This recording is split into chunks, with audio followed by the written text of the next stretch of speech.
Hi there, my name is Phil Kehoe, and with our producer Rachel Jones, this is 50 Shades of Green, a Climate Group podcast, presented by Climate Group ahead of Climate Week NYC 2022. Welcome back for episode 2. Today, we have 5 incredible events centered on the intersection of climate action and the arts, and a very special interview with Emily Bice, playwright and creator of Before the Flood. The first of our events is Are We Looking Up? Climate Change Communications at a Pivotal Moment, hosted by Redwood Climate Communications on Tuesday, September 20th. This event will feature candid conversations from industry veterans and audience participation. The objective of the event is to inform and inspire activists and professionals to understand the state of climate communications and take advantage of new opportunities to foster progress. As more of the world experiences the intensifying impacts of the climate crisis, public communications about climate change are shifting. Following decades of underreporting by news media, climate change and climate-influenced events appear in mainstream news reports on a daily basis. Cultural influences like the satirical film Don't Look Up have made climate change a part of the global zeitgeist. After decades of inaction, the US government adopted what is arguably the most ambitious and comprehensive national climate policy in history. At this turning point, the stakes for climate action have never been higher. Communications about climate solutions have a major role to play in driving unprecedented progress toward worldwide mitigation and adaptation to the crisis. Second, we have If the Bells Would Ring by Elson Bankoff, hosted by Fridays for Future USA and Ecosystemic Magazine on Friday, September 16th and Saturday, September 17th. If the Bells Would Ring is a 2-act political drama about the climate crisis. The 100-minute-long play addresses political corruption, collective passion, passivity, family, and persistence. It follows the relentless modern-day climate movement and traces power from a handshake to a hurricane. The story is based on true events, incorporating prose and poetry into its dialogue. The plot follows the evolution of a fictional Midwestern senator's career. The audience sees firsthand how corporate greed and the desire to maintain control influences Senator Bill Corley, eventually leading to his intense opposition to climate action. The play explores other narratives, such as that of Bill's family, including his daughter Juliet, a passionate young climate activist, his wife Catherine, and their son Walker. Other prominent characters include TV show personality Jennifer Clyde, corporate lobbyist Alex Spencer, and Sheena Hyde, a young congresswoman fighting for climate action. The production of If the Bells Would Ring is entirely youth-run and organized. Fridays for Future USA, Ecosystemic Magazine, as well as many other youth climate groups sponsoring the play, see words and art as a necessary tool to combat the ecological, economic, and social crisis we are facing. Movements become the strongest when we can reveal the underlying humanity behind the issues inflicting so much damage. Why do we chase power? What does this lead to? When do we become complacent? And when do we start to care? If the Bells Would Ring uses theater as a space for the audience to experience a protest, the news, and the classroom. Our audiences will have the chance to sit back and connect with topics that usually only cross their minds as headlines or concepts. Third, we have Climate Week at the New York Botanical Garden, hosted by the New York Botanical Garden starting September 19th. The New York Botanical Garden will be hosting a variety of programs online and on-site. First of which, there will be a Climate Week 2022 symposium on Thursday, September 22nd. As leaders from around the world convene in New York City for Climate Week 2022, New York Botanical Garden will host a symposium to investigate new trends in climate science, why forests are crucial in mitigating climate change, and what individuals can do to make a difference. The keynote address, Why Climate Change Matters to You and What You Can Do About It, will be given by Catherine Hayhoe, PhD. Followed by Forests, A Forest for Change, a panel of 5 distinguished experts from advocates to scientists and forest managers. The Bond of Live Things Everywhere will run from September 17th to November 6th. The Bond of Live Things Everywhere stages Black poetry and performance in open air, in close proximity to the water and the trees, as well as the live things that evade such identification or proper names. Curated by poet and scholar Joshua Bennett. Fourth, we have After Antarctica, hosted by the Environmental Film Festival in the nation's capital, and will be running virtually on Thursday, September 22nd. A journey across both poles, the new documentary After Antarctica follows legendary polar explorer Will Steegers as an eyewitness to the greatest changes to the polar regions of our planet. In 1989, an international crew of 6 explorers and scientists set out to be the first humans to cross Antarctica by dog sled. Their mission? to draw attention to a rapidly changing Antarctica and convince world leaders to renew the Antarctic Treaty in order to shield the frozen continent from industrial profiteers for the next 50 years. Now, as the expedition's leader Will Steger ventures out onto the ice once again, this time at the age of 75 and into the Arctic tundra, he recounts the historic, death-defying journey that forever changed his life and led him to where he is today.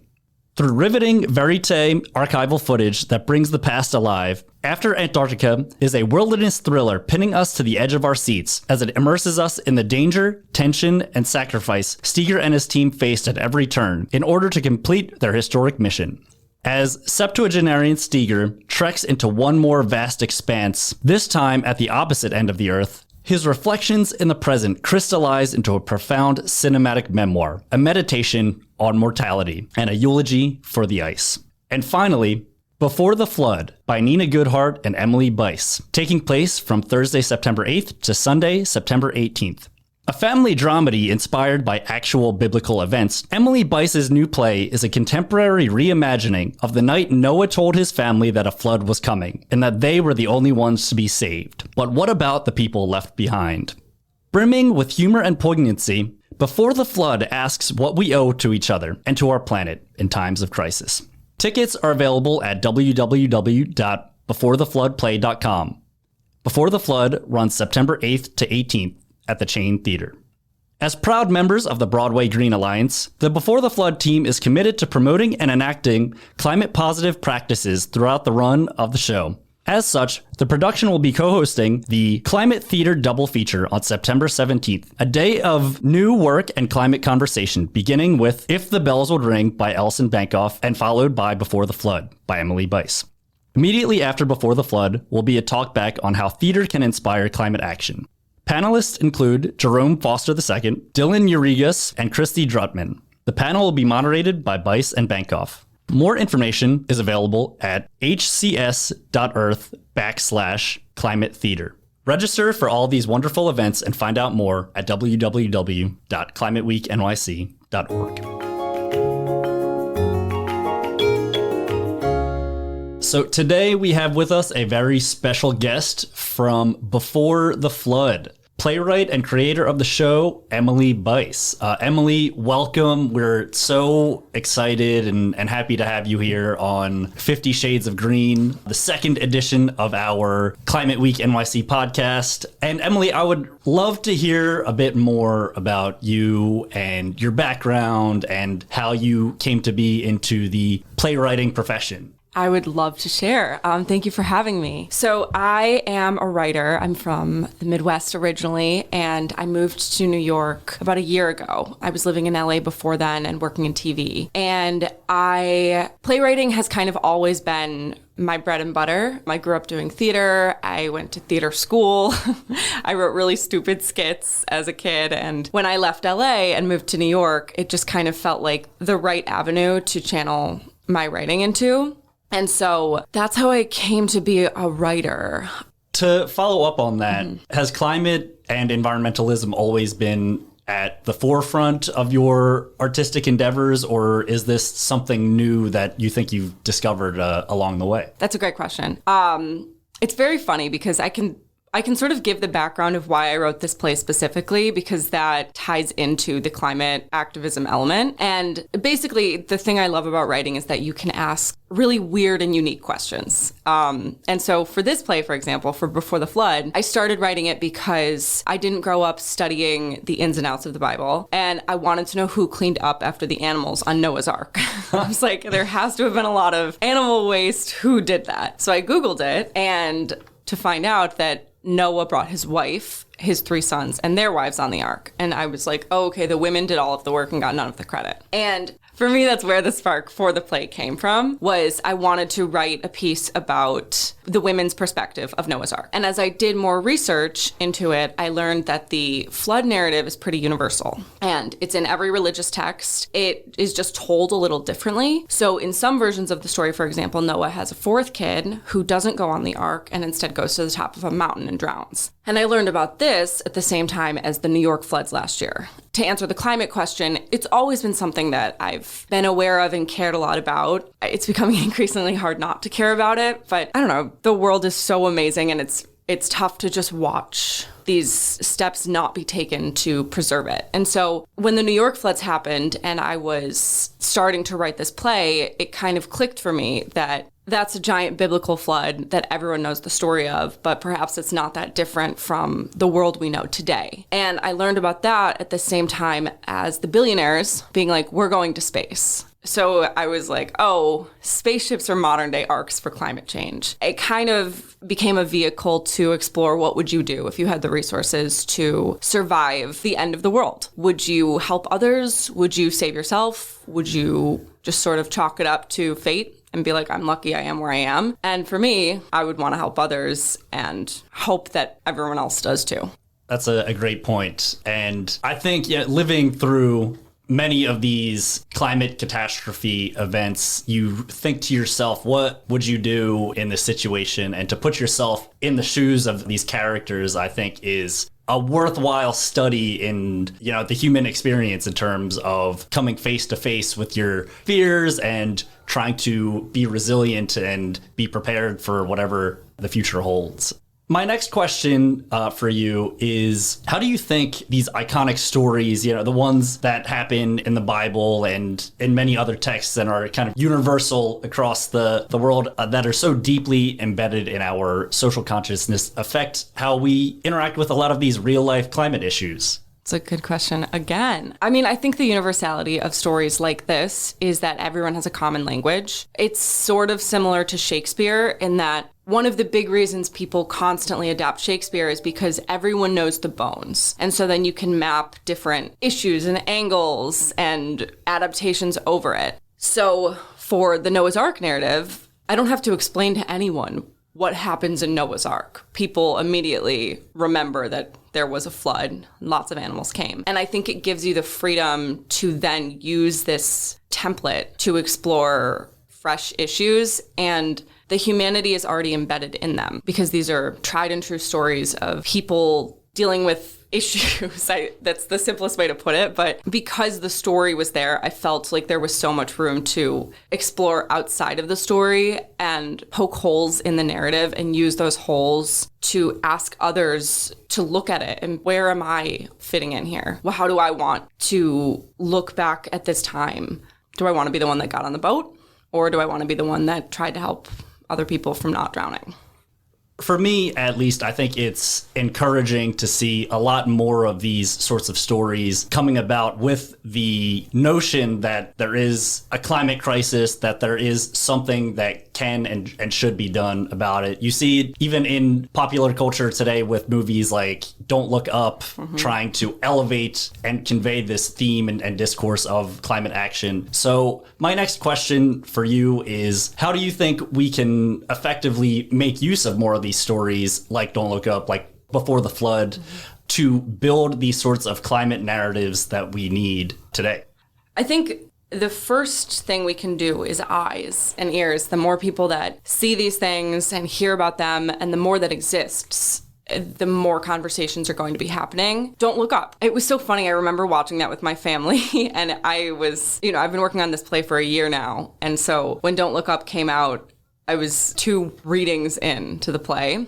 And I remember seeing it with my family, and they had been hearing about the show, and I was like, oh my gosh, this is the same thing. But the beauty of Don't Look Up was it was on Netflix, and it was a Christmas movie, and so everyone watched it with their family. So I think just amplification is one of the most important things, because automatically the more people seeing it are talking about it, and that starts a discourse. The other thing that I've found to be really, really cool that I've learned in the work of preparing for this play is the opportunities we have to engage the audience before and after the show. And so one thing we're doing is on our website, we have just an action page, and it lists the actions we've taken as a production to be more sustainable and climate positive, a working list of all the resources that I personally can say, like, these are good local, national, international climate orgs that are either giving you actual boots on the ground work you can do, or you can donate. So I think the combination of eyes plus action.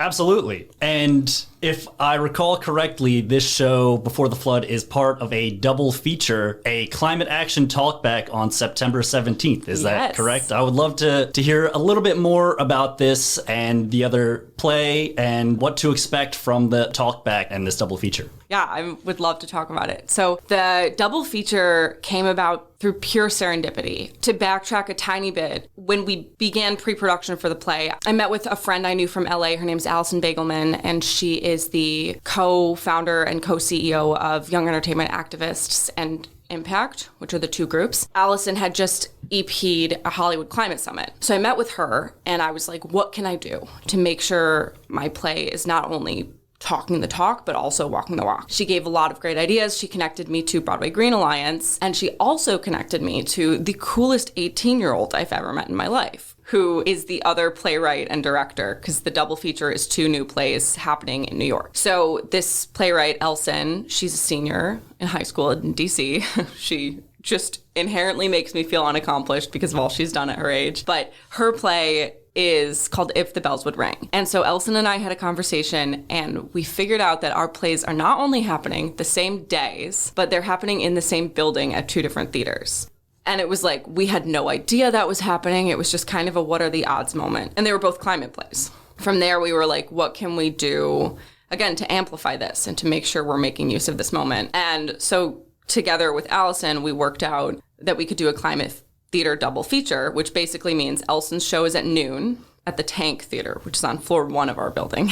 And then Before the Flood is at 2 at the Chain, which is floor 3. And then at 4:20-ish, right after Before the Flood, we'll be doing a talk back on how art and theater can inspire both individual and systemic climate action. What's really cool about that is ideally people will have come to see one or both shows, and so they'll be feeling invigorated from seeing different interpretations of the climate crisis playing out in real time or in biblical times if you're seeing Before the Flood. And then they'll see a conversation with climate leaders and theater makers about how we can actually do this. And so I hope that people walk away feeling invigorated and inspired and educated. That sounds like a wonderful event. I think I would love to attend that in person myself. It seems right up my and many other people's alleys. So absolutely be on the lookout for the climate action talkback and double feature. And you mentioned the Broadway Green Alliance. I would love to hear more about what they do and how they are working to make theater more sustainable and how you got involved with them. I think Broadway Green Alliance is so cool. Their whole goal is to make theater greener. And I originally got connected to them through Allison because I was looking for both on-stage and off-stage ways to ensure that I wasn't doing a play about a world-ending flood and making the crisis worse. So I had a really good conversation with Molly Braverman, who is the director of the Broadway Green Alliance. And from there, even the first conversation where she just gave me the basics of education of what I could do were really helpful, because the thing about Broadway Green Alliance is what they do is give theater makers from Broadway to middle school musicals the tools to make a sustainable production. So they have toolkits online, and those are how to strike green, how to have your costumes be sustainably sourced, how to offset your carbon footprint. They really make sure that they cover every base. And so I went over all of that, talked to Molly about other things that I could do within the production. One resource that Broadway Green Alliance has that I think is really, really cool is they have something called the Binder Project. And especially in New York with new plays, you go through a lot of paper and you go through binders because these aren't published scripts yet. So what BGA does is they have a library at their office where you can return binders and then check them out for plays. And so you're not creating any new binder waste. So that was one really cool thing we did. Molly also connected me to a few other people, and I could just talk more about their work. And I think what I've learned is that intentionality is really, really important, especially when you're doing a play, because nobody is going to be perfect. But from day one, in all of our design meetings with the cast, empowering me to stand in front of these teams and say, we are going to do everything in our power to consciously make sustainable choices. It gets in people's head. And so the cast would come to me and be like, can we have a compost bin in rehearsal? They are reminding people, like, don't bring in plastic water bottles. It's the little things, and it's also the bigger things that have been great. The last thing I'll say, about PGA, because I think that they're amazing, is the one other thing I talked to Molly about is offsetting our carbon footprint. And that was really interesting because there's so many interesting shows globally that have done this. There's this thing called Julia's Bicycle in the UK, and I believe they're the ones who actually powered a show via bike. Someone rode a bike the whole show to not have a carbon footprint. So what we're doing is we are empowering audience members to donate it's built into the website. So if you're buying a ticket, you can add in a donation, and then we are getting the HVAC usage from the theater and using that number to calculate an estimation of our footprint. And then we're going to donate those funds back into the community to like a locally vetted organization that is working to make a difference in the climate crisis. Wonderful. That is incredible. Thank you so much for explaining the immense impact that I think BGA is already having in making theater more sustainable. And your impact as a production, I think, will be well met throughout the entire community. So really appreciate you going out of the way and taking that next step to make a difference and have that sort of social impact. And my final question to you, Emily, is what would you say to all of the artists and creators out there looking to make a difference in really any social good or social impact, even beyond the state of climate action? What would your advice to them be? Wow, that's such a big question. Gosh, what would I say? I think I would say find what drives you. This has been really easy and invigorating because climate crisis and Earth are two things I'm incredibly passionate about. They would already be part of my life, working to do everything I can to help protect it. That getting to do this with my art and career is just an added bonus. And so I think I would tell people to find what drives you and educate yourself. People have been so unbelievably willing to help me and talk to me. There are people I never thought would respond to an email who are like, of course, I'm happy to contribute and help, because when everyone has this common cause that they care about, it's easy to make a difference. And so, yeah, I would just say find what drives you and ask. Emily, many thanks for coming on to 50 Shades of Green to share your thoughts and really give us the lowdown on Before the Flood. It sounds like an amazing, exciting show, and we're really looking forward to seeing it in action, and the double feature with If the Bells Would Ring and the Climate Talkback. So once again, really appreciate having you on the show, and make sure to check out Before the Flood, running from September 8th to September 18th at the Chain Theater. And thank you to all the listeners, wherever you are, for tuning in, and check out these events and many more at www.climateweeknyc.org. Hope to see you there in person or online in just a few weeks.